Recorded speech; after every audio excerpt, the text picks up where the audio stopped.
Now recording. Muito bem, Craig gravando e nós aqui começando mais um episódio. Alan Santo comigo, Fernando Porteiro aqui falando. Vinícius ainda não está na sala, estamos na espera aqui do Francisco Amaral, ver se ele entra ao longo da gravação. E aí, Alan, beleza? Tudo bem, Fernando? Boa noite a todos, boa tarde, dependendo da hora que estiverem ouvindo. Bom dia. Vamos para mais um episódio. Vamos para mais um episódio, então. A gente estava aqui com expectativa de começar com casa cheia, mas é aquela coisa, né? A gente grava quando dá, então vamos ver se durante aqui a sessão o Francisco entra. Olha, já está dizendo aqui que está instalando o aplicativo, então já está conosco. E uma semana depois do fim da Fórmula 1, mas vamos começar pelo AV, porque aí quando o Francisco entrar a gente toca no assunto de Fórmula 1. Alan, você tirou uma folga aí essa semana, né? Exatamente. Colocar os estudos em ordem, focar em algumas coisas mais pessoais. Uhum. E é isso aí. Voltando agora no início do ano com as temporadas que vão se abrindo e focar nas corridas também. Show de bola. Tá ansioso pro 79? Sim, bastante.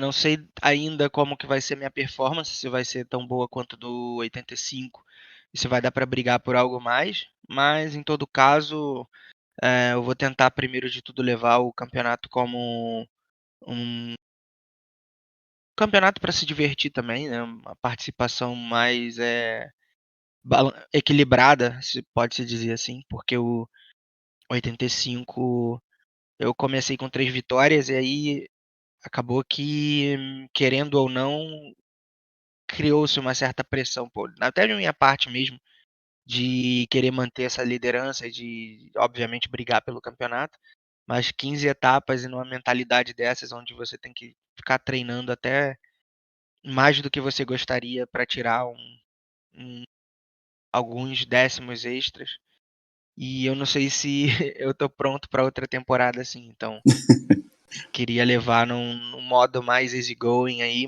né, mais brincadeira, menos responsabilidade.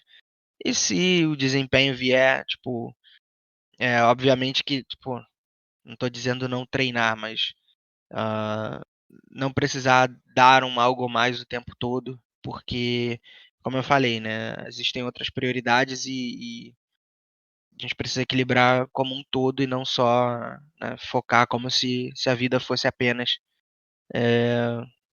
os campeonatos de AV. Com certeza. Com certeza. Não é fácil manter o nível lá em cima, mas também a gente faz isso para diversão, para satisfação própria. Então, realmente, esse acho que é a melhor tática mesmo para se divertir, né? Acho que é o ponto mais importante aqui. E É, vamos, os dois de Williams, né? isso, sai- Exatamente, aquela. saindo da McLaren, né, onde a gente conseguiu, ah, provavelmente acho que é a única equipe onde ambos os pilotos venceram. Exato. E, tivemos aí um campeonato até bastante forte. Ahn, Se eu não me engano, o de equipes se decidiu lá para a etapa 15, 14, não sei. Então até esse momento a gente tinha chances também ainda de brigar pelo construtores. Mas é aquilo, né? Assim, até essa questão de você, à medida em que a temporada se desenvolve, você vê que você tá brigando por pontos ali entre os primeiros, fica essa sensação de querer tirar algo mais sempre. Uhum. E esse é que é o grande desafio. Por exemplo, o DRM agora eu tô empatado com o Alê na liderança do campeonato. E o melhor que eu tive foram segundos lugares. Eu acho que mais de um até. Se eu não me engano, não sei se foram um ou dois. Mas eu não venci ainda.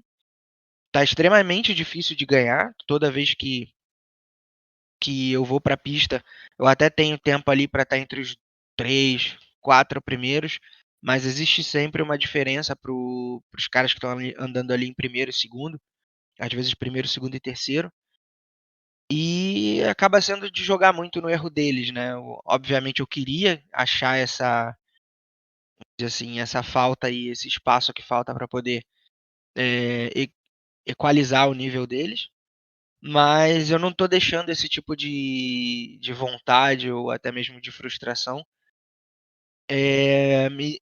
me tentar ficar preso treinando o tempo inteiro, entendeu? Então, na verdade, tem acontecido até bem menos, visto que agora eu tô tentando colocar meus estudos em dia, já que, né, na minha profissão eu tenho que estudar, então não posso ficar parado. E tem sido até o oposto, eu tenho me dedicado menos ao AV, até as atividades também com a administração do F2 agora que vai vir começando também junto com, né, uma semana antes do F1. E tem trabalho a fazer, tem trabalho no mod, eu já até talvez seja um pouco cedo para comentar, mas até como uma notícia encorajadora, que eu consegui, pelo menos nos meus testes, resolver o problema do som do mod do F2, e agora tem que ver em cima do mismatch, mas provavelmente isso vai levar ao fato de que todo mundo que já baixou o mod tenha que desinstalar essa versão para instalar a versão nova corrigida. É muita mudança para se resolver via update e aí o melhor mesmo é jogar fora a versão que todo mundo tem e instalar a nova. Mas é isso, assim, dentro das possibilidades, é até bom que eu tenha atividades, outras responsabilidades, já que aí eu não fico tentado a treinar como se não houvesse amanhã, porque é isso, assim, sabe? Senão a vontade de ganhar acaba te desequilibrando, né, o nosso dia a dia. Tem sempre essa questão, e óbvio que a gente gosta da competição e quer ser melhor, e realmente é o que você está falando, né? É achar o equilíbrio entre uma coisa e outra, para que tudo seja prazeroso. Vai ser bacana, né? E o F2 teve uns testes aí bem interessantes também. A galera que chegou nova no grupo do Retro, mas que já está correndo há muito tempo. Preparação para 79, eu acho que vai ser um grande campeonato também. Outra temporada aí de ano cheio. Talvez até mais light do que 85, né? Com espaçamentos maiores entre uma etapa e outra. Vai ser bem bacana. Acho que vai ser legal a gente entrar em pista com essa mentalidade assim mais light, né? Se der para ganhar, ganha, se der para disputar, disputa, e o importante é estar lá participando e tá com o grupo, né? Tomara que também tenha o mesmo sucesso do 85, que a gente consiga chegar até a última etapa com a casa cheia. E ainda por falar em AV, casa cheia, bom, não tivemos casa cheia essa semana, teve corrida do 96 na quarta-feira no Automobilista, foi a final do Campeonato 96, aquele mod complicado, mas o Alemanha se confirmou aí campeão, mais um título para o Alemanha, com o Algranz em segundo, mas também andando forte. E Suzuka se mostrou uma pista bem difícil para o carro, com as zebras, com as curvas. Mas olha, realmente dá um alívio aqui deixar o mod para lá, porque apesar de ser um mod bom, tinha umas reações estranhas com a física e não tinha muito como mudar. E agora, o F1 93, aquela mudança pro servidor nos Estados Unidos foi muito bem recebida, o pessoal não teve nenhum tipo de lag, nem nada do tipo. O Gustavo até teve um pouquinho, mas acho que foi alguma coisa na conexão dele, porque todos os outros, Luiz Mesquita, Sérgio Buch, todos deram grandes feedbacks, até o Ale Maineri também, que estava no servidor, de que realmente ficou bastante estável. Então teve um ping assim equilibrado, 150, 160 para todo mundo. O Flávio conseguiu fazer uma transmissão interessante também. Acho que a gente ainda vai conseguir garantir mais algumas sextas-feiras de diversão aí no 93 para Seto Corsa. Então, mais uma vez aí, quem tiver interessado. É um mod difícil, né, Alan? É um mod bastante arisco. Você chegou a andar nele, quais foram as suas impressões? Exatamente, ele é bem difícil porque é meio complicado assim de você sentir a reação dele. Então, para mim as reações que o carro tem, elas são muito repentinas, assim. Você, por exemplo, freia além do ponto, por exemplo, mas dá a sensação de que você vai conseguir fazer a curva. E aí, do nada, você sempre sente o carro indo de frente ou Às vezes você tá numa curva de alta e você vira pouco o volante, mas parece que ele vem muito, entendeu? Então, é meio difícil, assim, o que eu tô querendo dizer é que é complicado você, mesmo que você não esteja numa volta de classificação, se você faz tentando gerenciar ritmo de corrida, é muito difícil de você fazer voltas muito parecidas, assim, porque parece às vezes que de uma volta para outra o comportamento do carro muda e você sempre é pego de surpresa com alguma situação. Então, é, nesse sentido, assim, é muito mais a questão de a prioridade é você manter o carro na pista e depois você ver se consegue, sei lá, tirar a distância para alguém que está na tua frente ou tentar atacar, mas é bem complicado, assim. É ótimo de andar, né? Não é que seja um mod ruim, né? É muito bom. Mas eu acho que pra gente que vem do automobilista ali, onde você, bem ou mal, tem os carros mais te dando essa condição de você entender o que tá acontecendo com ele, e você pega esse mod no Assetto Corsa, que o carro não avisa, por exemplo, que ele tá perdendo estabilidade, aí você, às vezes, quando descobre, já é tarde demais. Pois é, e como eu estava falando, o Francisco correu na sexta-feira também e acabou de entrar aqui na sala. E aí, Francisco, boa tarde. Boa tarde, pessoal. Tudo bem? Aí, bem-vindo, boa tarde, tudo ótimo. Boa tarde. Tomando uma Conseguiu, surra aqui conseguiu. da tecnologia, mas entrei. Tá certo, tá certo. Deu tempo, entrou a tempo ainda. Mas já vou te colocar na fogueira. O que que você achou da corrida sexta-feira? Qual das duas? As duas, Jerez e Mônaco. Cara, assim, eu acho o Aceto um jogo muito, muito bom de andar, só que eu tenho uma encrenca muito grande com os menus dele, cara. Eu tomo uma surra ali, eu não entendo quase nada do que está acontecendo ali em volta. Na pista eu fico meio perdido. Eu sei que deve ter como configurar, mas quem vem acostumado já há muito tempo com AMS, fica meio difícil. Eu acho que é muita informação e com o acesso a elas é meio complicado. Mas na pista em si eu achei muito bom. O carro fica num trilhozinho ali excelente. Jerez eu não lembrava o traçado, peguei ali em cima da hora e. É que quando eu peguei o traçado, o Book já estava 30 segundos na minha frente. Anos-luz na frente, ó. Mas em Mônaco eu consegui fazer a pole e fugir ali.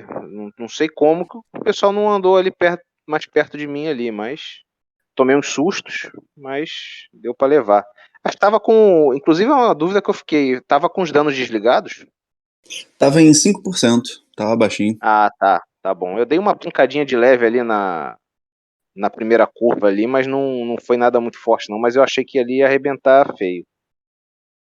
Pois é, não. Como das últimas vezes tinha as questões de lag do servidor e tudo mais, para não dificultar mais a questão e realmente ver se a gente tinha uma estabilidade, eu baixei os danos para 5%, para que Ah, isso não sim. fosse um fator, né? Porque o que aconteceu nas primeiras etapas, quando o servidor estava aqui em casa ou quando estava no Uruguai, Uruguai. isso, que acontecia alguns tipos de lag e você, de repente o carro estava longe, de repente estava perto de você, mas estava longe de novo, e aí, Sim. Aconteceu algumas vezes comigo. pois é. Então, para que isso não atrapalhasse, eu acabei deixando os danos Mas em as 5%. corridas foram boas. Eu só achei o quórum baixo. Achei que ia ter mais gente. Pois é, Agora também é fim pois é. de ano, tá todo mundo pensando no peru, no panetone. Exato. Todo mundo querendo ver o peru entrar no forno. E também não só isso, né? Como as primeiras etapas foram um pouco turbulentas, também o pessoal deixou o Aceto um pouco na geladeira. Apesar de que também tivemos aí, o Iago teve problema com o computador, o Edson resolveu aproveitar a sexta-feira e tal também. Então, tem um pessoal que correu algumas vezes que não apareceu. Mas acho que agora, com a questão de servidor normalizada, a gente consegue fazer uma publicidade, uma divulgação melhor e chamar até pessoas de outros grupos também para correr com a gente, como foi a etapa de teste lá em Elkhart Lake. Tinha um Não, pessoal com de certeza. fora também, de repente dá. Show de bola. Então, olha, eu queria que o Vinícius estivesse com a gente para contar como é que foi a corrida dele de ontem, lá das 8 horas de Hermanos Rodrigues, mas infelizmente ele não está aqui com a gente. Se ele chegar até o final da transmissão, ele conta. Vamos entrar aí no fim do ano já, com poucos eventos e tal. Então, acho que vamos dar uma guinada aqui, passar do automobilismo virtual para o real, né? Que aí sim temos uns assuntos bem interessantes. Eu vou ter que deixar vocês aqui durante a sessão é, daqui a uns minutos, mas colocar aqui a lenha na fogueira, obviamente, primeira coisa, a final em Abu Dhabi. Então tivemos aí o título decidido, Max Verstappen campeão dessa temporada 2021, uma temporada bastante emocionante, que parecia que estava tudo nas mãos do Hamilton, depois parecia que estava tudo nas mãos do Max. Veio Interlagos, tudo mudou, e aí parecia que tudo estava nas mãos da Mercedes de novo, mas tivemos uma etapa cheia de emoções, podia ser patrocinada até por um certo cantor capixaba, que foi esse grande prêmio de Abu Dhabi aí no circuito Yas Marina. E não sei, Alan, o que você tem a dizer? Eu não vou dar opinião nenhuma, não, porque vocês dois são especialistas, acho que é mais bacana. Eu faço o anúncio e vocês comentam, porque eu achei bastante conturbado e está tendo consequências até agora. Mas vamos lá, Alan, diz aí. Bom, na verdade eu gosto de ter, vamos dizer assim, a ideia de que eu falo como um torcedor que tem lado. Então, assim, meu lado é McLaren, então nesse ponto eu acho que é menos complicado, porque eu não teria motivos para ter alguma influência para, né, seja o Max ou o Lewis, apesar de eu gostar bem do Lewis. E eu acho que, tirando a decisão do Michael Masi, eu acho que o Max fez muito por merecer o campeonato inteiro. E se não fosse, por exemplo, alguns problemas que ele teve, que é óbvio que é de corrida, como no, no Azerbaijão, que ele teve o problema com o pneu e tudo mais, ou seja, todos os dois deixaram pontos ao longo do caminho, e aí chegar empatado por pontos nessa última etapa. É claro que pelo desenho da corrida, que o Hamilton controlou a corrida, ganharia a corrida se não tivesse nada diferente acontecendo como safety car, mas se não acontecesse também, assim, poderia não ter acontecido, mas tipo, se não existisse essa possibilidade, também não seria automobilismo, né?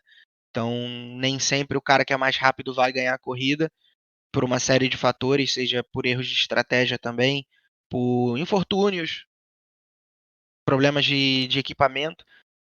Então, do ponto de vista, vamos dizer assim, esportivo, não tem do que se reclamar. Assim, não tem demérito para nenhum dos lados. Qualquer um dos que vencessem teriam sido digníssimos campeões, como o Max é, não tem como tirar isso dele. E sobre a questão da polêmica, né, eu acho que dá para a gente entrar mais num segundo momento e falar em detalhes sobre isso, até para dar oportunidade do Francisco falar também a, né, a visão inicial dele sobre a decisão do campeonato. Mas uma coisa que eu já gostaria de deixar assim adiantado é que não tem como, por exemplo, colocar alguma carga na Red Bull, porque eles venceram na pista, entendeu? Eles não fizeram nada errado. É um Uhum, exemplo de um time que está empatando um jogo que precisa ganhar, se a gente levar para a analogia do futebol, e ali aos 47, num jogo que vai a 48, eles recebem um pênalti que há discussão se foi pênalti ou não, que essa discussão vai, sabe, popular a mesa de bar pelas próximas 3, 4 semanas. E vai ficar essa discussão, foi pênalti, não foi pênalti, mas eles não têm nada a ver com isso. É o trabalho deles ir lá e marcar o gol e ganhar o campeonato. E foi o que a Red Bull fez. Então, nesse ponto, sabe, tirar da Red Bull via justiça, via, sabe, comissários, isso pra mim, eu sabia que não ia acontecer, porque não, sabe, eles não fizeram nada errado. Então, é um primeiro ponto. E é isso, assim, eu acho que discutir além disso as decisões de pista do Masi ou até mesmo estratégias da corrida, eu acho que já poderia ser algo mais além, e aí bom momento para passar pro Francisco, e aí ele poder dar a visão dele.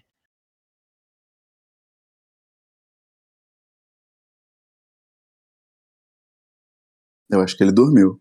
Não, ele tá no Não, mute. é que eu tô com o microfone mudo aqui, porque eu tenho uns vizinhos aqui fazendo um pouquinho de barulho, então eu tenho que ligar e desligar aqui. Tá certo. Rapaz, pensando no campeonato como um todo, eu não tenho dúvida de que o Verstappen merecia ter sido campeão.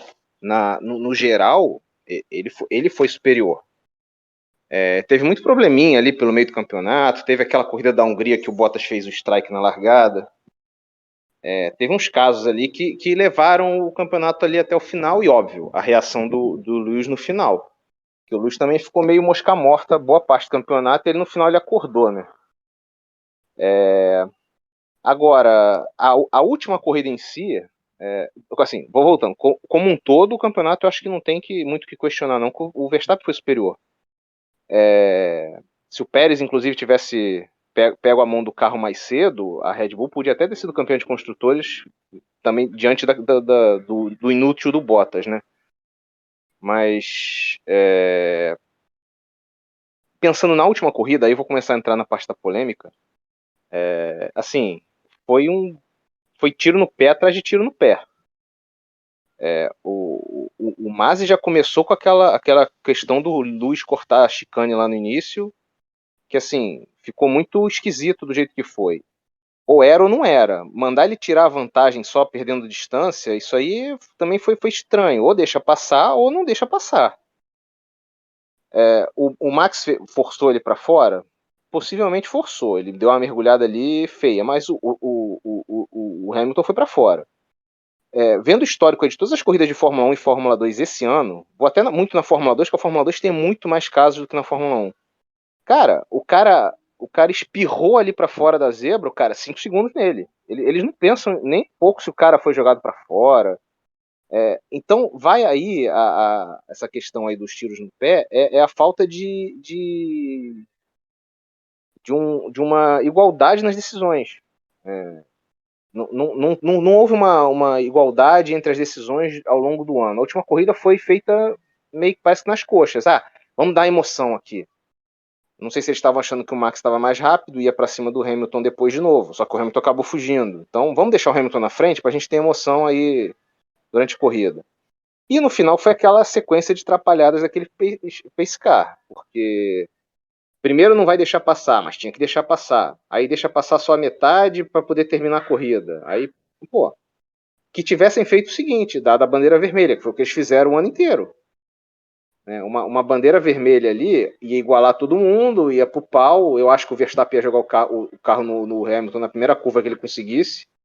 Se passasse, passou. Se não passasse, ficavam os dois por lá mesmo. Mas para ter uma coerência com o restante do ano, a palavra que eu estava procurando é coerência, eles tinham que ter dado bandeira vermelha ali para poder terminar em bandeira verde. Uma vez não dando vermelha, realmente não tinha que ter dado aquela bandeira verde no final, porque não estava alinhado. Ou antecipava o alinhamento, mandava o Pescar andar murrinhando mais ainda para o pessoal correr lá e tirar o carro do Latifi. Mas do jeito que foi estranho. Mas a impressão que me dá no final do contexto é que eles estão tentando americanizar um pouco a Fórmula 1 em termos de show, só que eles continuam com o pé atrás daquela coisa mais tradicional da Fórmula 1. E aí viram um salseiro, né? Não fica nem para um lado nem para o outro.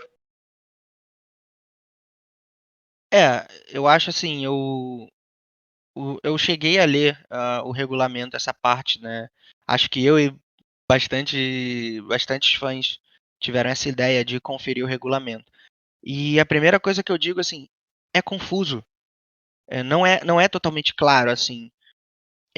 Para vocês terem uma ideia, né, o regulamento ele diz que depois que, quando o diretor sente que há uma segurança suficiente, quaisquer carros, né, tradução direta do inglês seriam quaisquer carros que estejam uma volta atrás teriam direito a, a receber essa, vamos dizer assim, esse bônus, né, que é o de se descontar uma volta. Só que ao mesmo tempo em que está, no caso, quaisquer e não todos, existe a discussão de que se não está escrito todos, então pode ser alguns, né? Não tem um critério exatamente definido nesse caso. Mas o que a Mercedes reclama, de fato, e ela tem muita. Nesse ponto, ela tem um fundamento muito forte, é que se você libera os carros para tirarem uma volta, o safety car só deve sair na próxima, e não na mesma volta. Então, quando a direção de prova autorizou a saída os pilotos ali entre o Verstappen e o Hamilton a descontarem uma volta, a Mercedes achou que tinha ganho o campeonato de pilotos com o Hamilton, porque era a volta 57, o safety car teria que dar mais uma volta, e aí ele sairia na final da 58, que era a última volta, e eles não teriam como perder, porque eu acho que a ultrapassagem só pode ser feita depois da linha, né? Depois que abre a próxima volta em bandeira verde. Então, nesse ponto, até nisso, a Mercedes, eles tiveram essa ideia de que eles ganharam o campeonato quando houve a autorização de ultrapassagem. E é por isso até que o Toto, ele começa a gritar no rádio com o Masi dizendo que não é certo, que o que ele estava fazendo não era certo. E isso é um outro ponto, né? Essa interferência dos chefes de equipe na direção de prova, isso tem que ser reduzido para ontem, porque vira um cabo de guerra. E ainda sobre a questão do safety car, um outro problema que, no final das contas, dá ao Masi a desculpa perfeita é que o último dos artigos do regulamento sobre o safety car, ele diz que a decisão do diretor de prova é soberana, então ele tem o poder de sobrepor algumas regras do regulamento de acordo com a vontade dele. Então, assim, por mais que o regulamento diga que ele tem que liberar, por exemplo, a ideia que se tem que ele tem que liberar todo mundo, e se ele liberar todo mundo, ele tem que esperar uma volta, ainda assim, se ele não fizer isso, por mais que, vamos dizer assim, não seja o mais ético, ilegal não é, do ponto de vista do regulamento, porque o regulamento no artigo 13, eu acho, do 48.13, ele dá essa possibilidade ao Masi ou qualquer que seja o diretor de prova de usar esse artigo para justificar o fato de que, assim, eu entendi que naquele momento era o melhor a ser feito, então eu fiz dessa forma. Eu acho que esse é um grande problema desse regulamento, porque na verdade vira aquela coisa, né? A regra é que não tem regra. Tem regra, mas se eu quiser que seja uma outra regra, eu vou querer e vai acontecer. E aí é o que você falou, a ética cai por terra e se a gente tem um esporte sem ética, deixa de ser esporte, porque passa a ser interesses, né? Então, e a gente nunca vai saber qual é o interesse que está na cabeça da pessoa que está determinando o que ele quer determinar. O interesse dele é o dinheiro da disputa, ver o circo pegar fogo, o interesse é a segurança, o interesse não é a segurança, porque ali não teve segurança nenhuma. Soltar os carros que estão entre os dois, mandar eles correrem tudo que eles podiam e dar bandeira verde logo em seguida, isso não teve segurança nenhuma. Os carros estão desalinhados, não sabem nem o que eles tinham que fazer naquele percurso até o final do grid. E uma outra coisa também, 2 voltas antes de acabar a corrida, tinha saído o anúncio de que os carros com uma volta atrás não iam tirar a volta do safety car. Entra Sim. a Red Bull no microfone e fala, Michael, qual é? E aí o Michael, não, pera, a gente tá vendo isso. E aí na volta seguinte foi quando aconteceu tudo de uma vez, né? Os carros vão passar e vai ser dado bandeira verde.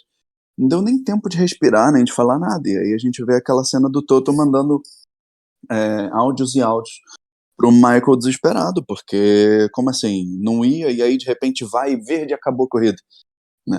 Foi uma coisa muito esquisita e muito feia. Depois, assim, para melhorar a cereja no bolo, o Michael pega o microfone e ainda manda pro Toto: Toto, isso aqui é corrida de carros. Legal, não pareceu corrida de carros, parecia máfia, parecia uma grande putaria, na verdade, né? Então, meu interesse manda, aqui não tem regulamento não, o que eu mando é o que vale, e você fica quieto aí no teu canto. Então, a partir daí, beleza, entre as equipes e a diretoria e a FIA, é óbvio que eles, como regidos pela FIA, não podem falar muita coisa, mas aí começa, né? A opinião pública, os jornais, os comentaristas, os familiares dos esportistas. A Suzy Wolff mandou-lhe um artigo gigante nas redes dela, que teve um impacto enorme também. As ações da Liberty Media, controla a transmissão da Fórmula 1, controla a Fórmula 1 hoje, despencaram. E teve vários impactos aí. Depois a gente tem que falar também da cerimônia. Acho que eu vou acabar saindo aqui da sala antes da gente falar da cerimônia de entrega de prêmios e tal. Mas de deixar o mundo que está interessado nesse esporte com a pulga atrás da orelha de: peraí, mas vale a pena então perder tempo e ver esse esporte? Porque a partir do momento que o esporte que tem um regulamento, é como se chegasse no final já que a gente falou de futebol, chegou nos 45 do segundo tempo e dizer: olha, quem marcar gol agora vale 3 gols. Mas peraí, essa regra não estava no regulamento. Não, mas eu sou o diretor do jogo e agora eu faço valer assim. Então, a gente tem um regulamento para que todo mundo saiba o que tem que fazer. É o que o Francisco disse. Então, por que não pegar e dar a bandeira vermelha? Vai todo mundo pro box, troca pneu, faz a coisa do jeito que tem que ser, volta e aí reinicia. Então, ia ser uma coisa muito mais justa. Mas inventar regra na última volta, aquilo ficou muito feio. E realmente, tá bom. Michael tomou a decisão dele, achou que foi bacana, se achou o machão lá mandando aquela de que isso aqui é corrida de carro, né, pro diretor da Mercedes, F1. Só que eu acho que eles esqueceram que tem milhões de espectadores vendo, assinando os serviços para ver as transmissões, os patrocinadores, enfim, que não é só o mundinho deles, né? Eles podem ter muita grana, mas é porque aquilo vende. Então, foi uma atitude, assim, ética realmente zero completa. E aí começam as consequências, né? As ações da Liberty Media já despencaram na segunda-feira, não sei como é que estão hoje, mas ao longo da semana foram caindo. E aí começa, né? A gente tem a mudança na direção da FIA, tem a entrega dos prêmios. Só que eu fiquei meio por fora aí dessa questão. Então eu vou fazer o seguinte, eu vou passar a bola para vocês para falar.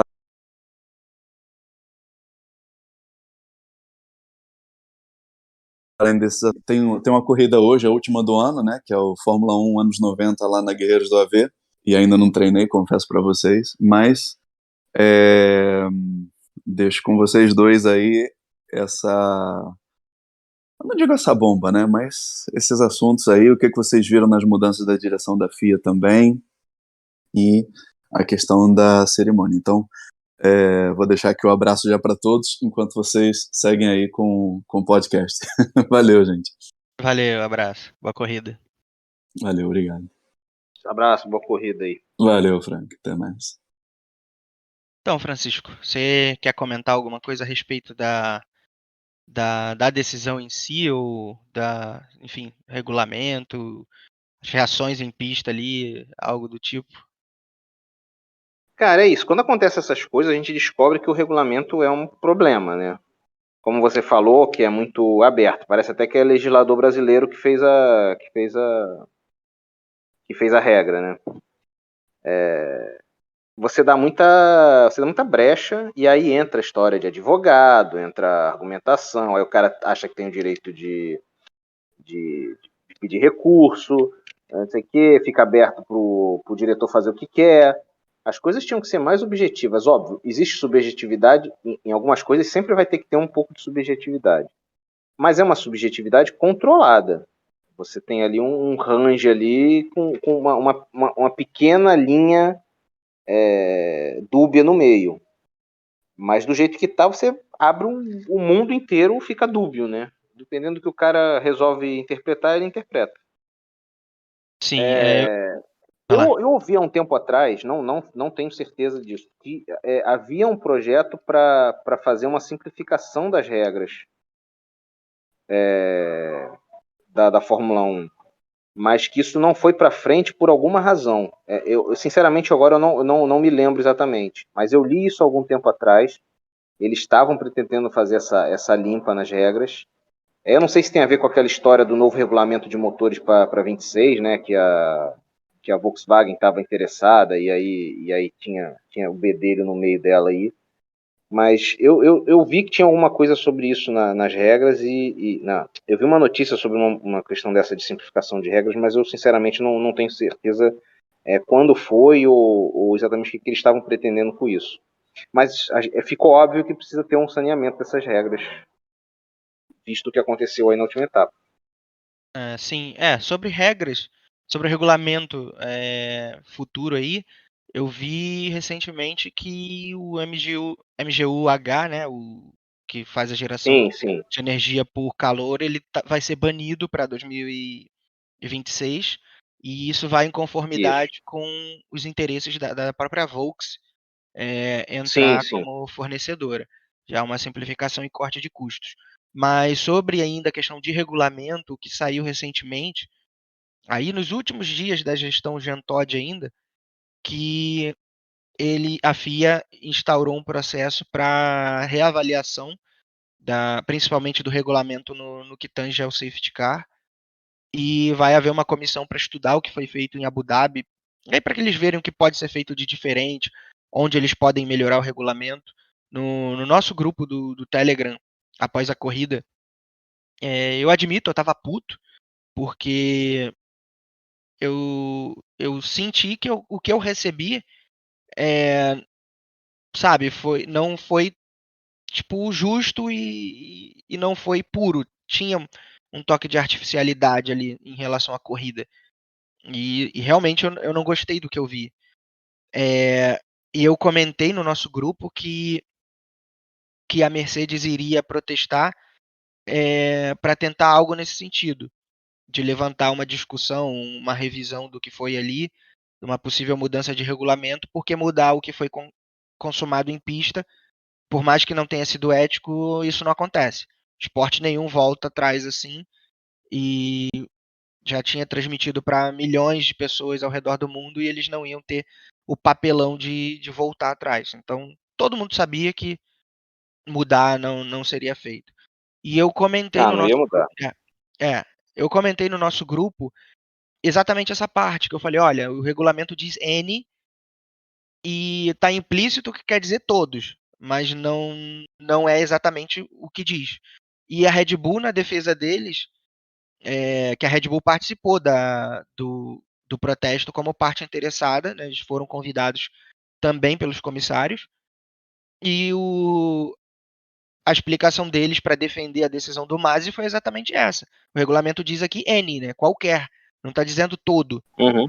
Então, é realmente um dos muitos pontos que precisam ser esclarecidos se vai continuar com essa regra de que o diretor de prova tem a palavra final e pode sobrepor regulamento escrito. Como isso vai se dar, em que ocasiões, porque se a gente se coloca no ponto de vista da Mercedes, eu não preciso nem me colocar no ponto de vista da Mercedes, eu me coloco como espectador, eu não esperava aquilo acontecer, entendeu? Então você põe um player como a Mercedes que está ali seguindo um regulamento, e aí do nada o regulamento que ela está seguindo não vale mais, né?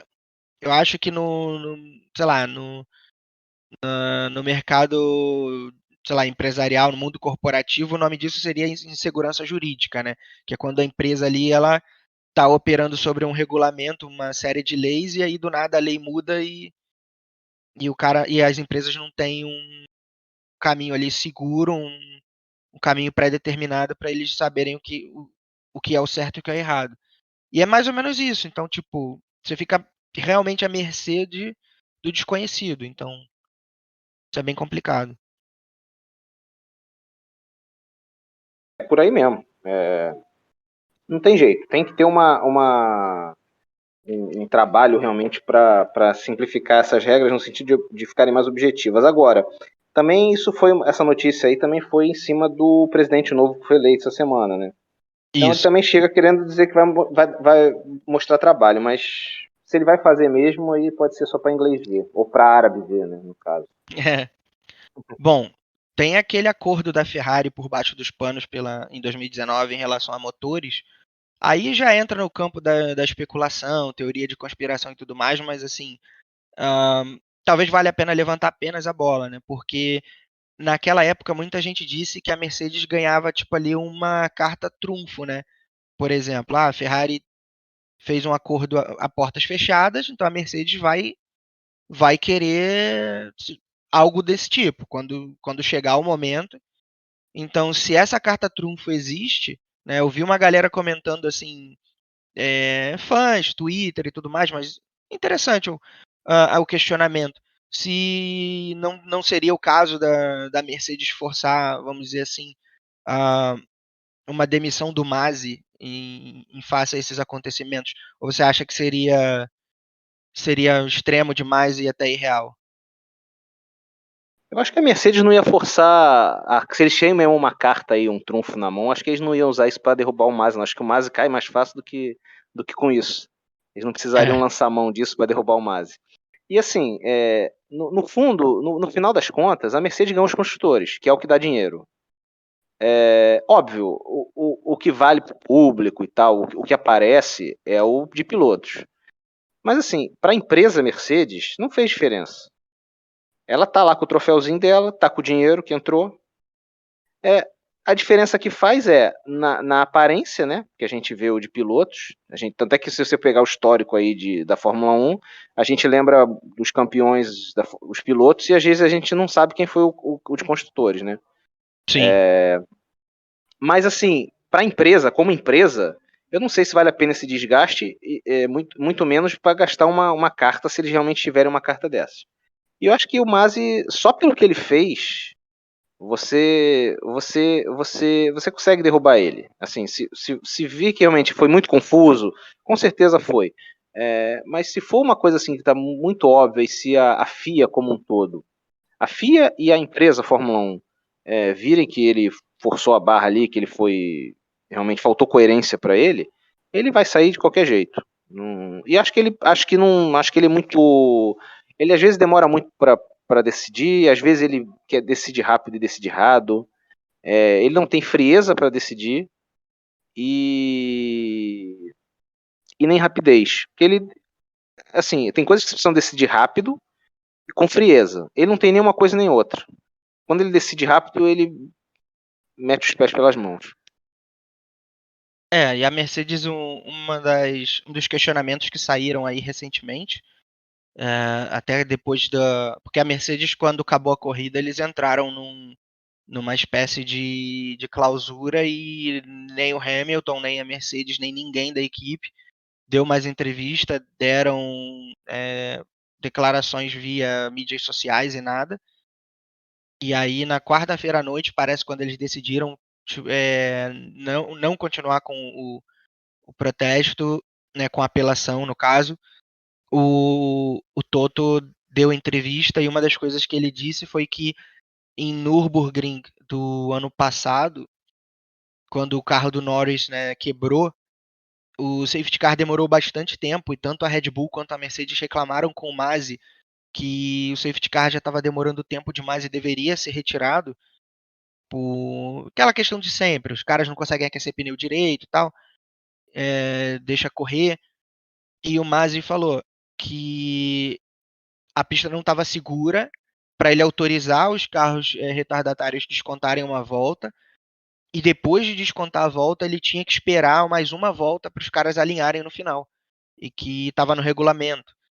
Então, a reclamação da Mercedes ainda traz à tona isso. Que um ano atrás, a justificativa dele para atrasar o início de uma corrida, né, o reinício de uma corrida, foi exatamente de que ele tinha um regulamento na mão e que se ele seguisse esse regulamento, ele tinha que consumir mais uma volta, inclusive, para essa passagem.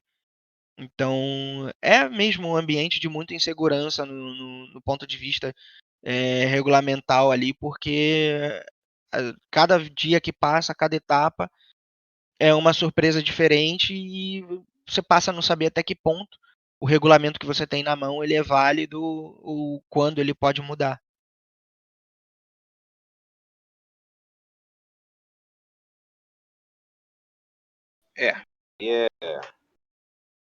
É a tal história. Ele não tem coerência. Ele não teve coerência. Não foi a primeira vez e não vai ser a última se ele continuar. Ele não tem essa coerência. Às vezes ele quer. É a tal história que eu falei no início, né?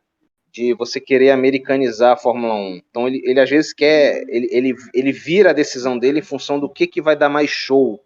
Show entre aspas aí, né? Aquele show de dar emoções artificiais no final da corrida. E aí acaba faltando coerência. Sim. Até porque para Netflix agora é um prato cheio, né? Provavelmente vai ser Uma a, beleza. Isso é uma é, beleza. a temporada mais dramática que eles têm. O próprio público nos Estados Unidos, eu comentei na semana passada também, que bateu recorde de público lá em Austin. E para muita gente que está chegando agora, que ainda não assimilou a questão de regulamento, o que pode, como costumava ser em situações anteriores nesse sentido, para essas pessoas, sabe, nada demais aconteceu e foi um final épico. E de certa forma até foi, né?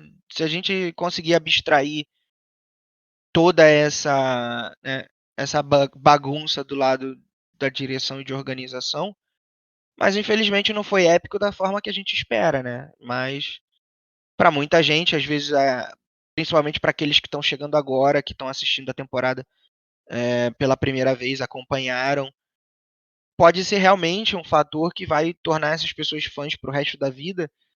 Mas eu continuo dizendo, infelizmente não pelo motivo certo. E a Fórmula 1 aí, ao longo dos seus quase por volta de 60 anos de história, é recheada de momentos assim, sem interferência de ninguém. Então, por si só, esses momentos mágicos tendem a acontecer. É. A gente tem que ver também, tem dois pontos aí que eu pensei agora aqui, acho que é bom levantar. O primeiro é o seguinte, o que aconteceu é um prato cheio para a mídia. Aí a gente vai de encontro à Netflix, ao Drive to Survive. Vai ser um prato cheio. E é um prato cheio para a mídia mesmo, escrita, falada, internet. Hoje, né, do dia para cá, voltou-se a falar de Fórmula 1 como não se falava há 20 anos, 25 anos. Então, vende notícia, não adianta, vende notícia. É bom, eles vão. Tanto é que essa semana apareceu, eu cheguei a ver um boato aí de que o Hamilton ia se aposentar, porque ele. É a mesma historinha do Senna lá em 89, quando bateu com o Prost. Ah, fui prejudicado, vou me aposentar. A gente sabe que o Hamilton tem contrato, ele não vai parar. Mas a mídia já, prato cheio, né? Alguém soltou isso daí para boato. E o segundo ponto é o seguinte, que você tocou, esse pessoal novo que está começando a assistir agora. A gente tem que pensar também o seguinte, a gente que começou a assistir lá na década de 80, no meu caso, de 90 no seu caso, a gente é minoria, eu acho, hoje. Se você pegar esse público que assistiu Fórmula 1, vamos pegar aí de parâmetro a audiência da Band. Deu algo sempre em torno de uns 3, 4, 5 pontos ali no máximo. Estou pensando em termos de Brasil, mas eu acho que isso aí. Óbvio, na Inglaterra você tem uma base muito maior de fãs, naturalmente, né? Você tem aquilo ali mais enraizado na cultura. Mas pensando em Brasil, você tem ali 3, 5% de audiência na Bandeirante. No final, essa audiência subiu. Eu não sei nem a quanto que foi, mas eu sei que foi maior nas últimas corridas depois dessa arrancada do Hamilton, principalmente depois de Interlagos, as 3 últimas teve uma audiência muito alta. Assim, a gente é a menor parte a menor fatia desse bolo é a gente. O pessoal que está vendo quer ver essas coisas. Assim, não estou dizendo que eu concordo, mas a mentalidade das pessoas hoje é essa. Coisas para momentâneas ali, quer ver emoção. É a velha historinha da Globo querendo vender um brasileiro como um futuro campeão depois que o Senna morreu. Né? Todo ano começava, o Barrichello esse ano vai, o Barrichello esse ano vai, depois o Massa esse ano vai. Muito focado em Brasil. Isso é para todos os esportes, né? O brasileiro vai onde tem brasileiro ganhando. E eles puxaram isso aí para o lado da emoção, não, no caso não, aqui estou falando de Brasil, mas de forma geral para emoção. Puxaram para emoção, algo que está em emoção, mesmo que seja artificial. Para quem não conhece, é emoção. A gente sabe que aquilo ali é artificial porque a gente tem anos aí de vivência no esporte, mas a gente eu penso muito nisso também. O que a Liberty quer? Para o esporte, isso é péssimo. Mas para o que a Liberty quer, talvez não seja. Sim, sim. E aí, talvez movendo um pouco em relação aos assuntos, um dos assuntos da pauta aqui é a ausência da Mercedes e do Hamilton na cerimônia de premiação. O que você vê assim sobre essa atitude? Eles enviaram o James Allison como representante para receber, né, o prêmio do Hamilton como vice-campeão e o da Mercedes como construtora. Já tinham decidido a esse ponto de que não seguiriam com protesto, mas mesmo assim eles não foram à premiação. Mas ao mesmo tempo o discurso é de que não temos nada contra a Red Bull e contra o Max, eles são campeões dignos, mas sabe, ao mesmo tempo que eles tentam passar uma ideia de que eles estão tentando lidar com a derrota da forma como foi, ainda fica esse resquício que para muita gente não pegou bem. Então, o que você acha? Assim, é direito deles ou realmente é um pouco de choro de perdedor? Cara, eu acho que isso é política, né? Ele tá jogando pra galera, tá jogando pra base de torcida deles. Principalmente do Hamilton, no caso, eu acho. Isso é jogar pra você botar gasolina naquele discurso do coitadinho, do prejudicado contra o sistema. E se fosse ao contrário, se a decisão do final lá do campeonato fosse uma coisa esdrúxula a favor do Hamilton e o Verstappen perdesse, eu acho que a Red Bull ia fazer a mesma coisa e o Verstappen a mesma coisa. Não tem santo ali. Eles iam jogar pra galera do mesmo jeito, não sei se iam ou não aparecer na premiação, mas é possível que não aparecessem. Iam fazer o mesmo a mesma articulação que a Mercedes e o Hamilton estão fazendo. Não tem santo ali. Agora, isso foi jogo político. É política jogando pra galera. Acho que não passa disso, não. Entendi. Bom, ainda temos aqui sobre as mudanças na direção da FIA, né? Ah, temos agora um Sheik copiando o Retrô aliás, a Fórmula 1, a FIA copiando o Retrô e tendo um Sheik na liderança aí, né? Nas cabeças, então. O que será que a gente pode esperar aí? É o primeiro não europeu como presidente da FIA. Eu, sinceramente, não conheço o background dele, imagino que você também não deva conhecer. Mas, enfim, não sei nem se a gente teria algo para falar, né? Porque. Assim, eu também tô por fora, não sei quem é esse Sheik aí, não sei nem qual é o nome dele direito. Eu só soube que tinha eleição na FIA porque eu vi uma reportagem sobre a despedida do Todd. Porque o Todd, ele passou 12 anos lá e raramente apareceu. Era uma figura totalmente oposta ao que o Mosley era, né? O Mosley aparecia, e muito menos em relação ao Balestre. Você teve uma queda total aí de uma mudança total de figuras ali. O Balestre era aquele cara que adorava aparecer. Depois você teve o Mosley, que também aparecia bastante, às vezes não pelas razões mais corretas possíveis. E depois você teve o Totti, que foi uma direção bem escondidinha, né? Ele raramente aparecia. Acho que isso era bom. Não sei como é que vai ser esse shake. Eu só sei que uma das diretoras dele é a mulher do Bernie. Sim, Então ela eu se acho que torna. tem o Bernie. Então eu acho que tem a mãozinha do Bernie aí por trás para. Óbvio que tem a mãozinha do Bernie aí por trás para ter algum controle de novo sobre a Fórmula 1. Eu sei que ela se torna, parece que a vice-presidente focada no esporte a motor da América do Sul, né? Se eu não estou enganado. E Alguma coisa assim. só para registrar, o nome dele é Mohammed bin Sulayem. De qual Bom, país que ele é? Qual daqueles Emirados lá? ele é dos Emirados Árabes Unidos mesmo, de Ah, Dubai. tá. É dos Emirados Árabes, tá bom.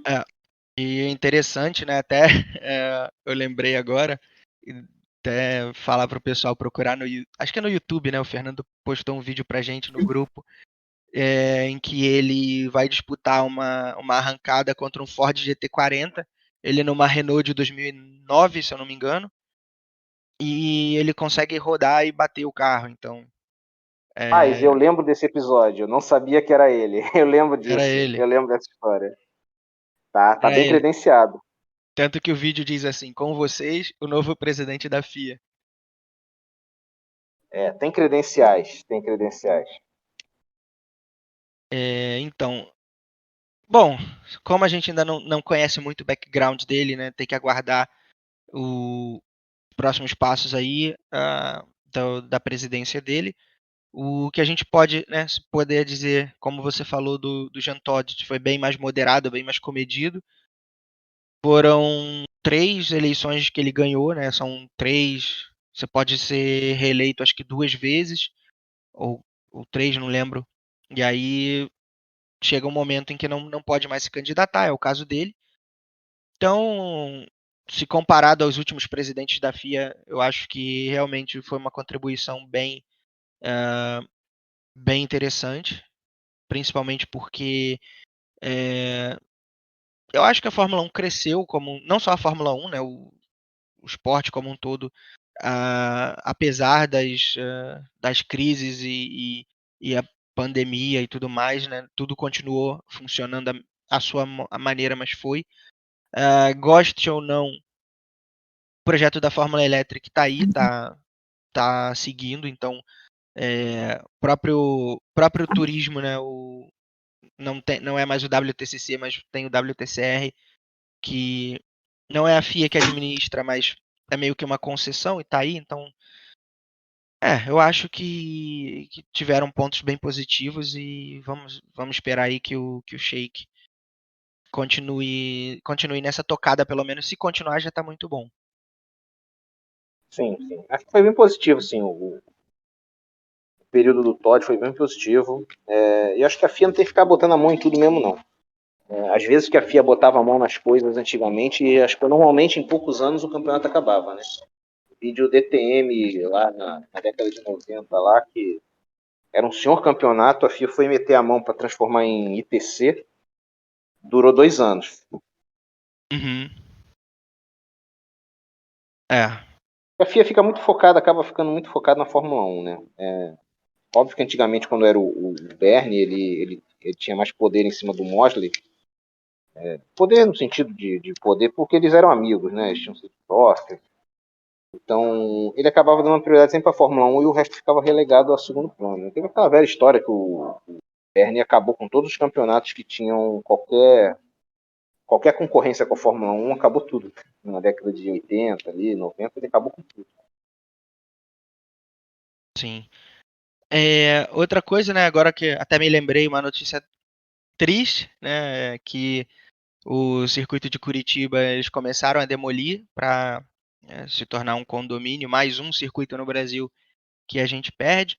E aí nessa tocada aí, como o Rio já perdeu Jacarepaguá há alguns anos, a Stock Car agora fechou um acordo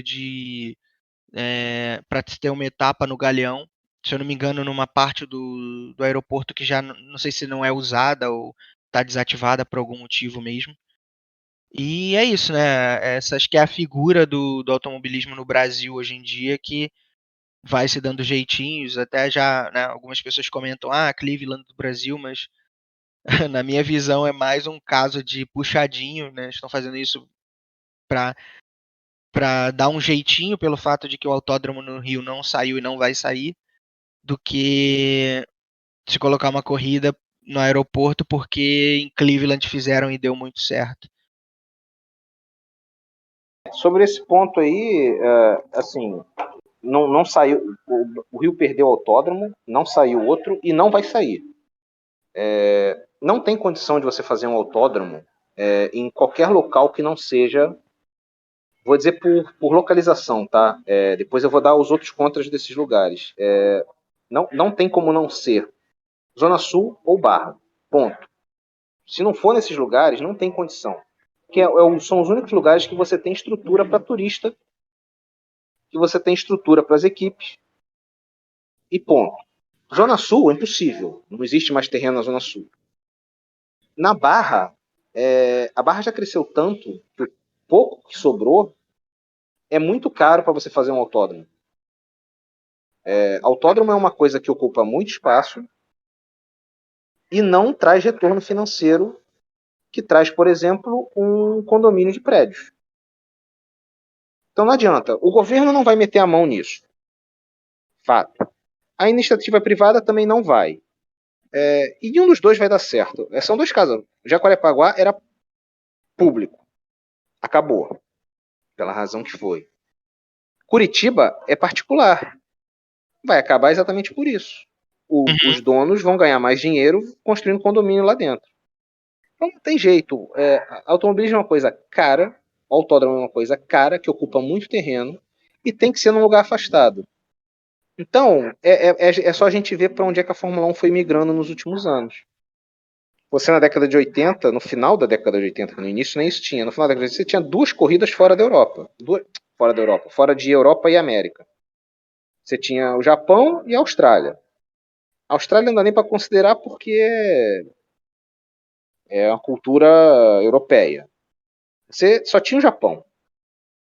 E hoje em dia você tem aí metade do calendário é Ásia. Quase metade do calendário é Ásia, que é onde tem espaço para construir essas coisas, onde tem dinheiro para gastar com essas coisas. E com outros projetos, esses árabes todos aí é projeto turístico, é para você criar infraestrutura turística e atrair turista. Então eu acho que no Rio de Janeiro não sai. Sobre o autódromo do aeroporto em si, se o traçado for mesmo aquele que aparece no vídeo, eu achei de péssimo gosto. Você podia ter aproveitado muito melhor. E aquela pista ali que está sendo usada ali do Galeão, na verdade, a pista mais larga, que é a de cima ali, é a pista principal de decolagem do aeroporto. Só que ela, aos domingos ela normalmente não funciona. Eu tenho algum conhecimento sobre aviação também, eu gosto muito desse assunto. E o Galeão ali eu conheço razoavelmente. Aquela pista ali onde a pista faz uma curva por cima, assim, ela é a pista principal de decolagem.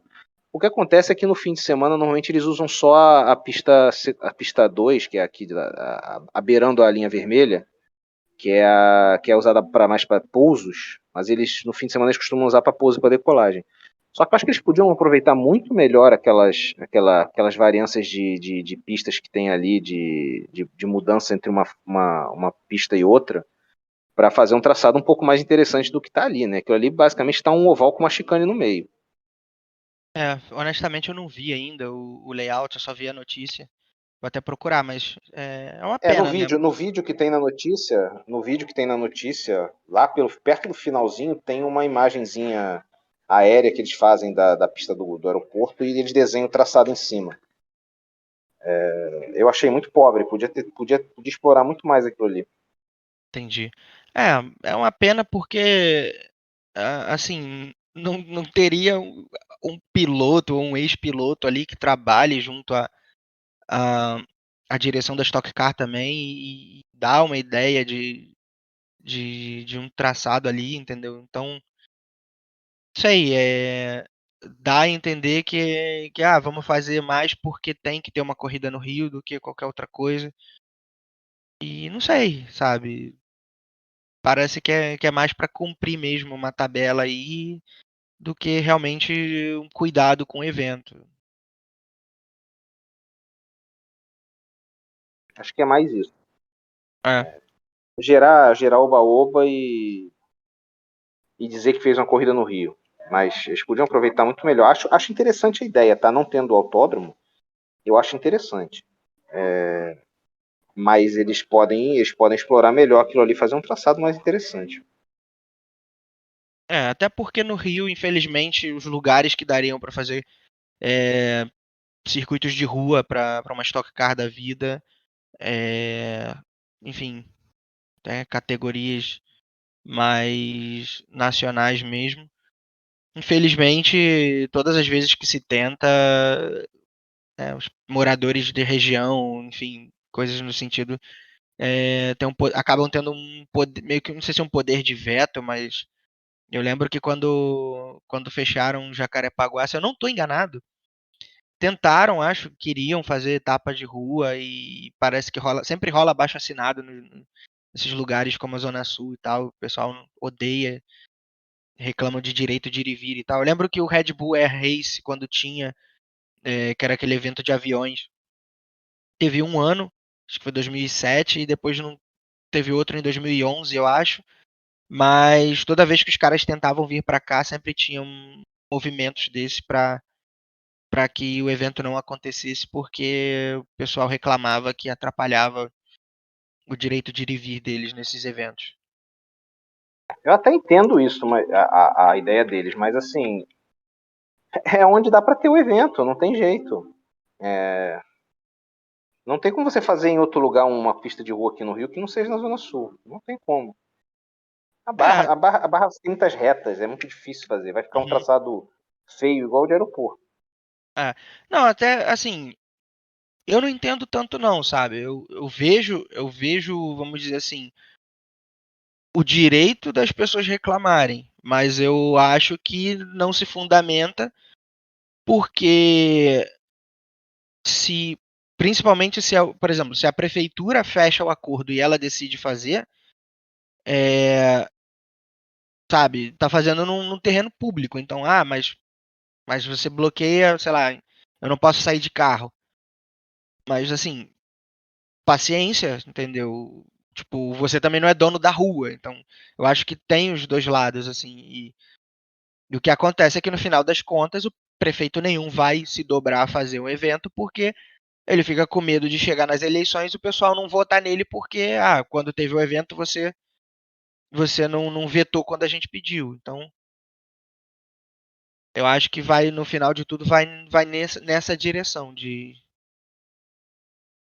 Isso aí de não é só aqui, não. Isso aí não é só aqui, não. Isso é em qualquer lugar do mundo. Os Estados Unidos teve muito problema com o negócio de pista de rua também em Miami, eu acho. É, Eu acho que agora pro ano que vem parece que vai sair a pista lá, mas a ideia original que foi uns anos atrás, ela não saiu por causa de pressão popular lá que não quiseram. não, E você vê Adelaide, até autódromos tem esse problema hoje em dia. sim, Monza Adelaide, por teve para exemplo. acabar aí há um tempo atrás.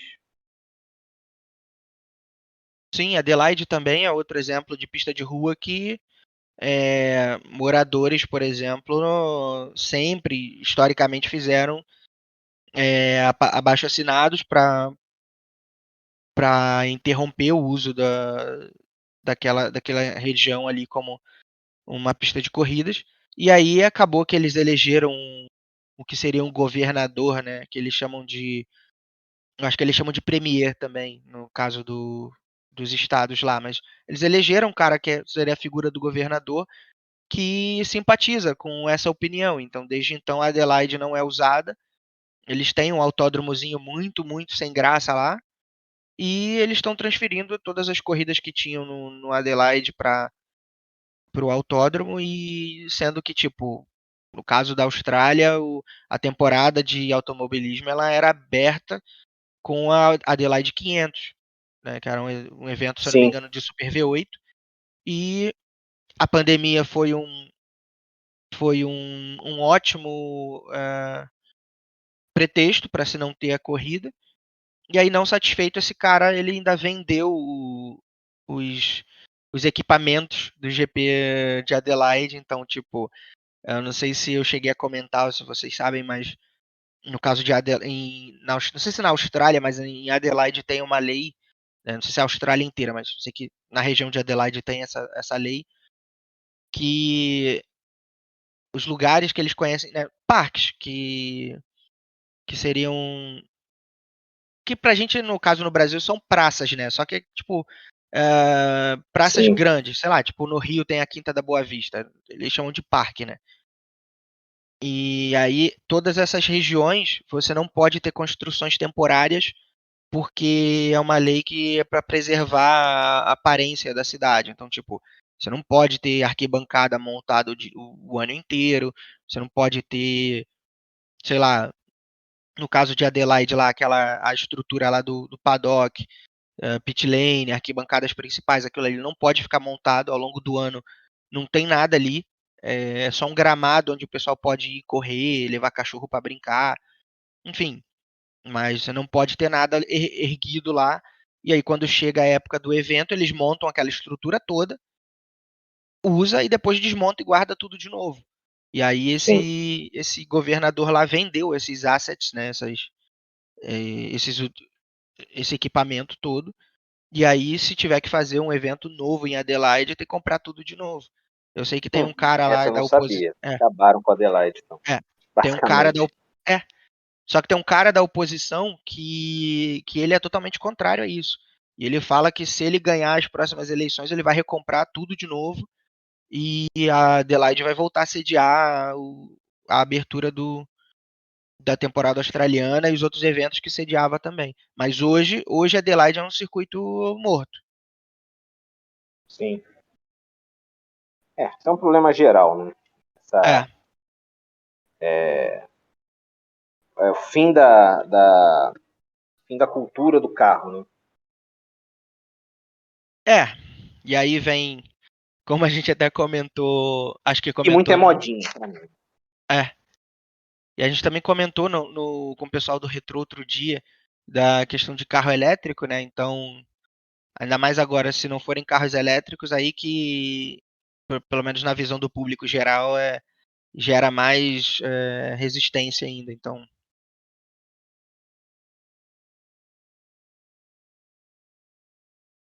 que é uma situação até estranha, porque a Europa, por exemplo, aqui a energia gerada aqui é basicamente carvão, né? Grande maioria é carvão. Então não é energia tão limpa assim. E aí você gera energia suja e abastece o carro com essa energia e vai dizer que está usando energia é, verde. Não, não não tem sentido um negócio desse.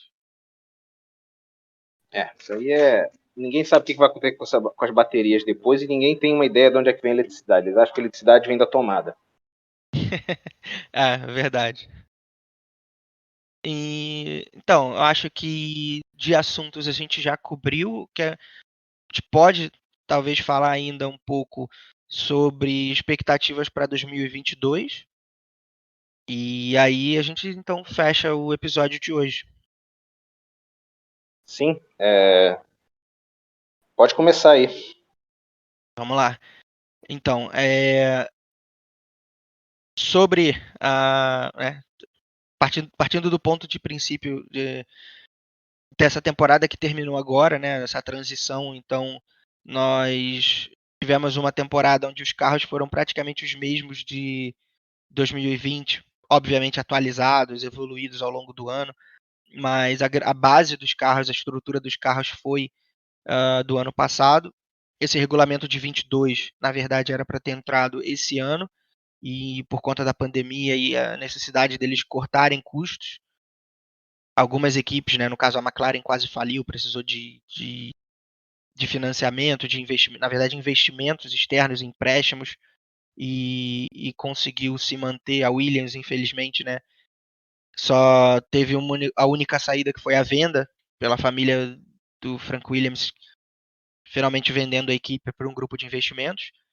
E apesar de os carros serem bem semelhantes, algumas surpresas aconteceram, como por exemplo, eu esperava a Aston Martin tendo um papel maior na temporada desse ano, visto o que eles apresentaram no ano passado, mas acabaram regredindo bastante.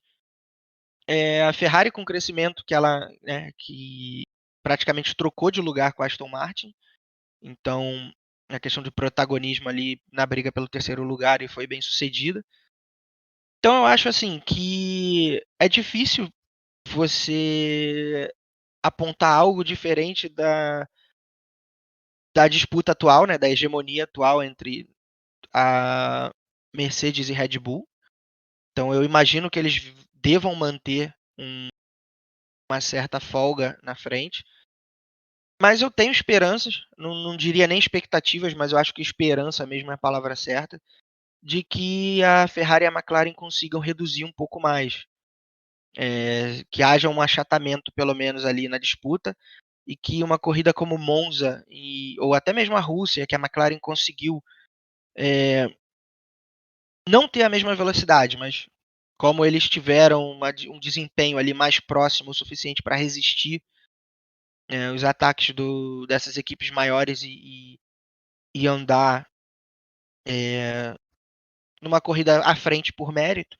Então eu espero que isso aconteça mais vezes, não só com a McLaren, mas seria muito legal se, quem sabe, aí a Renault que ganhou corrida, desculpa, a Alpine que ganhou corrida, viesse aí com um pouco mais de força, até para o Alonso poder brigar por algo mais também, uma vez ou outra. A própria Aston Martin, né, vai ser interessante observar, porque como eles vieram com um carro cópia da Mercedes, e teve toda aquela polêmica, principalmente o ano passado, agora são carros novos, ninguém conhece nada, é um regulamento totalmente novo. Não teria cabimento eles virem com um carro muito semelhante ao da Mercedes, porque se vierem, comprova que há um esquema paralelo aí de transferência de propriedade intelectual. E a Ferrari, né? Obviamente. Então, se eles vierem aí para brigar para frente, mais para frente também seria legal. O que eu torço e espero para o campeonato do ano que vem é que, sim, que tenha um novo capítulo dessa história Max e Hamilton, mas que no meio dessa história aí tenha mais coadjuvantes que não só estejam ali para figurar, mas que também em um episódio ou outro dessa história consiga ter a caneta na mão e escrever o principal da história, ganhando corridas também e tornando o campeonato mais embolado. Quando a gente tem essas mudanças de regulamentos assim mais bruscas, você normalmente no início você tem algumas leves mudanças. Uma equipe que aparece, outra equipe que despenca.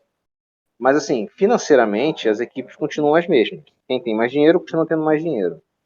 A médio prazo, as grandes vão voltar a ser grandes. Pode acontecer de, por exemplo, ano que vem, dar um problema no projeto e, por exemplo, uma Mercedes cair. Pode acontecer. Vou usar como base 2010, quando teve aquela primeira mudança. Foi 2010? 9. Foi, né? Foi 9. 9. É 9, Brown. exatamente, 9. A Brown, teve aquela grande mudança. A McLaren e a Ferrari deram uma caída. Elas eram as grandes forças e elas caíram. Surgiram ali, no início surgiram a Brown, a Toyota e a Williams. Eram as três que vieram porque tinham descoberto aquele tal do blower, né? Do difusor lá. Difusor Isso. duplo. Mas assim, a Williams foi muito bem nos testes. Na primeira corrida ainda ficou ali como terceira força, mas desapareceu. O Nakajima, lá, que era o segundo piloto, terminou o ano sem fazer nem ponto. O Rosberg ainda foi menos mal, mas a Williams não foi uma força naquele ano. A Toyota começou bem e terminou mal. Até que saiu da Fórmula 1, abandonou o projeto. A Brown é que conseguiu se manter ali na frente até um determinado ponto. Se você for ver ali o histórico da temporada, o Button do meio do ano pro fim não ganhou mais nada. Uhum. O Barrichello é que conseguiu ganhar 2 corridas, Monza e... Foi Silverstone quem ganhou? Valência, não? Não, Valência. Foi Valência. Mas Valência não foi no início. No meio do ano, mais ou menos. Do meio Eu para não o final lembro. do ano, a única vitória foi o Barrichello em Monza. A Brown também caiu. Quem que apareceu? A Ferrari e a McLaren. Elas recuperaram terreno. Então, assim, no início do ano pode acontecer de uma equipe descobrir alguma coisa, buscar um caminho diferente e ter sucesso. Uma grande pode ter algum problema ali no início, mas durante o ano e principalmente para 23 elas voltam a ser grandes. Eu espero que tenha alguma zebra. Eu gosto de zebra. Eu gosto de zebra no sentido de mudar essa mesmice. Eu digo assim, eu tinha um pouquinho de vontade mais do Max ser campeão esse ano para mudar um pouco. Eu gosto de coisa diferente. Mas assim, eu acho que no final das contas o título ano que vem vai acabar ficando entre as 4 que são as principais hoje. A Mercedes e a Red Bull, porque são as grandes hoje. A Ferrari, porque se recuperou bem esse ano e ano que vem tem condições de ter um bom projeto vir também. Eu acho que a McLaren também, até esse final de ano mais fraco da McLaren, tem um pouco a ver com a mudança de foco do projeto ano que vem. Fora isso, não acredito em grandes zebras, não. Só se alguém descobrir tirar um coelho da cartola igual a Brown tirou naquele ano lá. Eu li sobre a McLaren, obviamente, né, é o conteúdo que eu mais procuro e mais consumo, que não sei se Monza, acho que Monza foi o último update do carro mesmo, assim, que foi um update significativo. E que a Ferrari veio com um update, eu acho que ainda no México. E eles realmente já mudaram o foco, assim, acho que depois que eles conquistaram a dobradinha em Monza, eu acho que eles já meio que puxaram 2021 da tomada e falaram, olha, o que importava a gente conseguiu, que é ganhar, então se terminar em terceiro ainda, beleza, mas vamos pensar no ano que vem. E sim, essas mudanças são legais exatamente por isso, porque se torna uma incógnita total a ordem de forças da temporada seguinte. Então, o que a gente sempre faz é se basear mais ou menos no que a gente tem agora e tentando adicionar aí talvez uma margem de erro, né? Talvez, Uhum. como você disse, uma das equipes aí que provavelmente figurariam à frente dando uma patinada ou talvez achando algo e indo mais além, ou alguém que está mais atrás. Então, até não mencionei a Williams, mas eu também torço para que eles consigam manter essa rota de crescimento deles e vir mais pro midfield, né? E menos ali no fundão. Mas uma coisa também assim a se considerar é que não se falou tanto, mas tem agora o cost cap, né? Que é o limite ali de gastos, o teto de gastos. Então, assim, é outra coisa a Sim, se sim. observar, porque a gente não sabe o quão efetivo é, esse controle de custos, de gastos, se as equipes seguem a risca, se tem penalidade não se tem penalidade, mas se uma equipe infringir, se tem como, primeiro, identificar e segundo, se isso é punível mesmo ou se é só para dizer que tem, porque a gente vem falando muito da F1 cada vez mais americanizada. E toda a liga americana, todo esporte americano profissional, a nível profissional pelo menos, eles trabalham com essas premissas de as equipes têm um teto de gastos de salário, não sei se operacional, mas né, no caso da Fórmula 1 está sendo introduzido aí. E é outra expectativa, né? Porque se uma Mercedes da vida patina no projeto do carro, quanto que será a capacidade, talvez, de recuperação na mesma temporada, visto que eles deveriam estar restritos ali por um limite de gasto? Sim. É um ponto Então, interessante, realmente. então é algo que pode ser que venha trazer uma diferença do que a gente conhece até então, né? Em que situações como 2009, que as grandes vieram mal e recuperaram, né? O Hamilton ganhou acho que uma corrida só na Hungria, né, em 2009, e a McLaren ela apostou naquele F-Duct, aquele duto maluco que passava o ar por dentro do carro e o cara acionava por dentro do cockpit. E eles demoraram umas 10 corridas para fazer aquilo funcionar. E aí chegou no final do ano, foi banido. Se eu não me engano, no final daquele ano, ou do ano seguinte, eu não sei, mas não durou muito. E foi um dinheiro muito alto que eles gastaram ali. Tipo, então, eu acho que até nisso, para as equipes pensarem em soluções para a próxima temporada em diante, eles vão levar muito isso, de talvez trabalhar cada vez menos ali naquelas entrelinhas do regulamento, que era algo que algumas equipes costumavam fazer muito, né, de ir para a pista com o carro num ponto ali dúbio, e aí quando eles são confrontados, eles dizem, mas aqui está dizendo que pode ser dessa forma também. Não, não pode. Então tá bom, a gente vai tirar. Então isso Uhum. tudo é custo, né?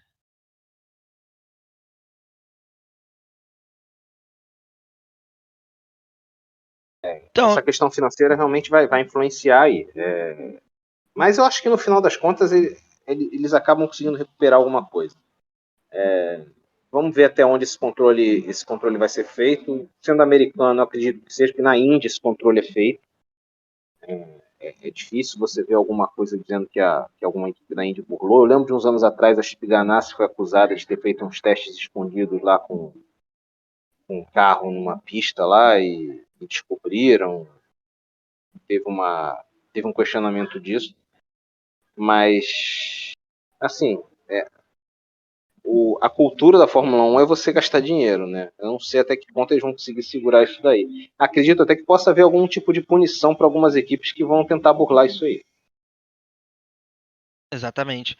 Eu não. Eu vou procurar até dar uma lida melhor sobre como é a regulamentação desse controle, porque da forma como eu mencionei, no caso dos esportes americanos lá, das ligas americanas profissionais, eles têm esse controle de custos, mas geralmente é em cima do salário dos atletas, né? E aí a parte operacional, eu acho que ela tem que ser superavitária, mas aí, se um exemplo, se, digamos assim, você pode gastar um dinheiro forte para contratar um jogador, um exemplo assim, mas mas para pagar o salário dele, você tem que estar num teto ali, você não pode extrapolar esse teto. Não sei se é assim, pelo menos é a impressão que eu tenho, que no caso seria eu acho que o mais fácil para comparar seria a Liga Americana de Futebol, né, a MLS, porque eles também contratam jogadores de outros mercados.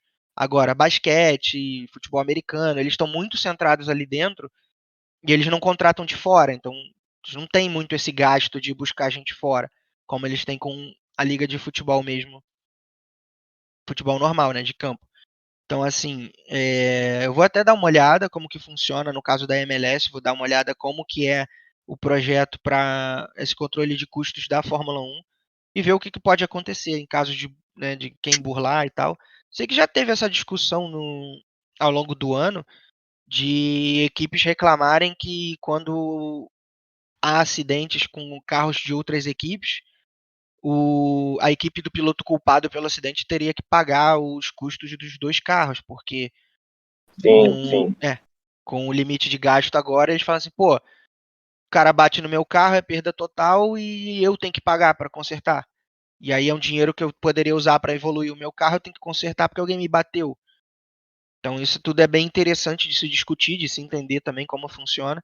E eu acho que dá para trazer para discussão aqui. Sim, é um bom tópico para a próxima semana aí, ou para as próximas. De É, e- Natal, Ano Novo, a gente não sabe, né? provavelmente a semana que vem a gente não deva ter, tendo em vista aí que é exatamente Natal, então talvez a gente não tenha nem essa e talvez nem na próxima, vamos decidir ainda. Mas agora é um momento em que, vamos dizer assim, o mundo da Fórmula 1 ele realmente se retrai, questão de notícia fica mais difícil de achar coisa relevante. E vamos ver se a gente identifica também algumas outras categorias que estejam aí já com algum movimento mais avançado nessa questão de pré-temporada ou de regulamento. Eu também gosto muito da Indy, então podemos até ter um episódio falando mais da Indy, se os demais concordarem, né, sobre o que vem Sim, aí pela sim. frente. A Indy também já está razoavelmente desenhada aí, já tem pouca coisa lá por definir em relação à vaga de piloto e tal. Teve bastante mudança esse ano. Sim, acho que vale sim discutir. E eu acho que por hoje a gente fechou nossos assuntos, é, num tempo bem interessante também. E é isso. Se você tiver mais alguma consideração final para a gente fazer e aí poder encerrar. Não, estou aqui, primeira participação, primeira vez que eu consegui participar. E feliz aí. Vamos ver se a gente consegue participar mais vezes. Seria bom. Pena que o Fernando teve que sair. Isso não pôde aparecer, porque daria mais espaço para ter mais discussão. Mas foi bom e espero que a gente tenha discutido algumas coisas relevantes que o pessoal gosta de ouvir. E vamos para a próxima aí. Fica aqui o desejo de Feliz Ano Novo e Feliz Natal para todos, caso a gente não volte esse ano ainda. É isso aí, então faço minhas as suas palavras. Seria bem legal se o Vinícius e o Fernando tivessem, né, o Vinícius tivesse possibilidade de aparecer hoje e o Fernando de ficar mais tempo, mas mesmo assim, até pela importância do episódio dos acontecimentos, como a final da Fórmula 1, toda a controvérsia e tudo mais, a gente precisava manter o episódio para hoje. A gente não consegue gravar durante a semana. E o importante é marcar presença. Então, te agradecer aí pela sua presença, Francisco. Agradecer ao Fernando também por estar aí mais cedo. E a expectativa de ver se a gente, quem sabe, consegue achar um tempinho aí em comum entre todos nós para um episódio especial aí entre o Natal e o Ano Novo, mas não dá para prometer nada. E exatamente por isso, assim como o Francisco, também deixo já meus votos de Feliz Natal e próspero Ano Novo. Que a gente possa aí seguir falando do que a gente gosta, que é automobilismo, sobre as nossas corridas virtuais também. E cada vez mais ir ganhando ouvintes e isso aí. Então, pessoal que está ouvindo aí, por favor, deixa feedback, o que está legal, o que pode melhorar. E, por favor, repassa aí para um amigo que gosta de corrida também. Né? Se cada um repassar um pouquinho aí, em breve a gente está com uma comunidade legal discutindo aí com a gente esses assuntos que nós todos gostamos muito. Então é isso. Boa noite a todos. Tchau.